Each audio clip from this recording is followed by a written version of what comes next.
మా ఇంట్లో వాళ్ళమందరం కూడా ఈరోజు అయితే చాలా ఎమోషనల్ అయిపోయినాము. ఫస్ట్ టైం మా ఇంట్లో వాళ్ళమందరం కూడా కూర్చొని ఏడ్చుకుంటున్నాము. ఎందుకంటే మా అన్నకు వచ్చి కువైట్ లో జాబ్ వచ్చింది. ఇంకా మమ్మల్ని అందరినీ వదిలేసి గల్ఫ్ కి వెళ్తున్నాడు జాబ్ కోసం. ఇంకా అందరం మిస్ అవుతాం కాబట్టి ఇంకా అందరం కూర్చొని ఏడ్చుకుంటా కూర్చున్నాము. వాడు బాగా గుర్తొస్తున్నాడు అని చెప్పి. మా అన్నని నేనెంత మిస్ అవుతానంటే, మీకు అన్న వాడిని నేను అన్న అనే పిలుపు కన్నా రే అనే పిలుస్తాను ఎక్కువ.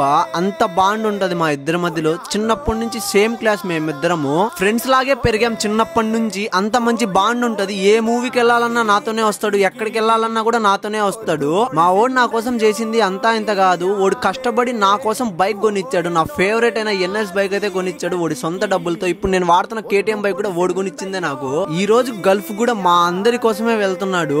లైఫ్ లో ఫస్ట్ టైం మా నాన్న కళ్ళలో కూడా నీళ్లు చూశాను. ఓడి కోసం ఏడుస్తున్నాడు మా నాన్న అయితే. ఏం చేద్దాం చెప్పండి, అలాంటి పరిస్థితుల్లో అయితే ఉన్నాము. బట్ మా ఓడికైతే హ్యాపీ జర్నీ చెప్తున్నాను. ఎక్కడున్నా హ్యాపీగా ఉన్నాడు మా ఓడు.